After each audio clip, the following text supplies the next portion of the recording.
After you've birthed your baby, the midwife will lift them onto you straight away before the cord is cut. That skin-to-skin contact will help to keep them warm and calm and steady their breathing.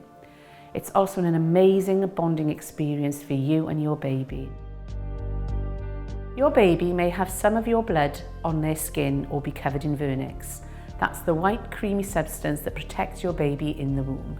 When your baby is inside the womb, they'll get all their oxygen through your umbilical cord. Once they are born, they will start to breathe on their own. Occasionally, some babies need a bit of extra help to support them.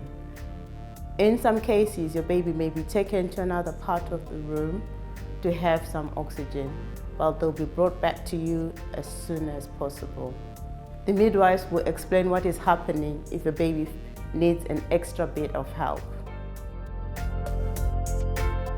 Whilst you're having your first skin-to-skin with your baby, this is a great time to try your first breastfeed if you want.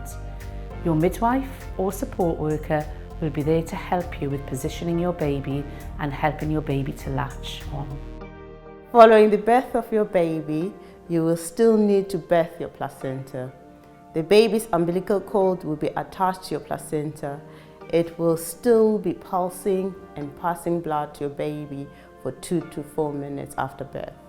The cord will not be cut until it has stopped pulsing or until you're happy for it to be cut.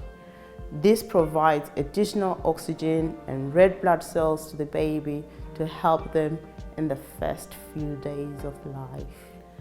There are 2 ways to birth your placenta. The first is to birth the placenta naturally.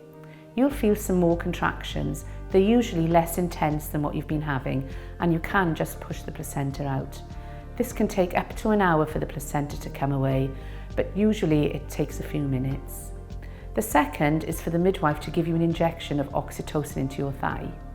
The oxytocin makes the placenta come away from your womb, so your midwife can use the umbilical cord to gently pull your placenta out through your vagina.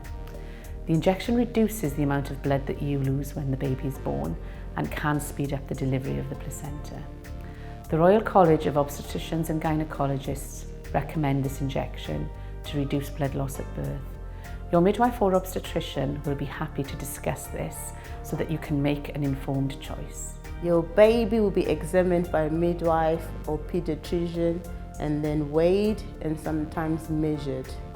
The midwives will put a hospital band on their ankle with your name on it. Your baby may also have an electronic security band on, depending on where your baby is born. You'll also be offered an injection of vitamin K for your baby. This helps to prevent a rare bleeding disorder in newborns. If you prefer for your baby not to have an injection, then your midwife can give the vitamin K by mouth, but you will need to get further doses over the coming weeks.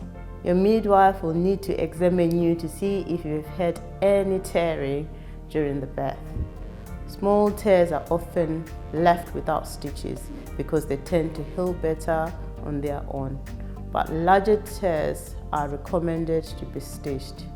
Your midwife can do this and can give you a local anesthetic to numb the area. You can help holding your baby while this is happening, or you can give your baby to your support partner and they can also give your baby skin to skin.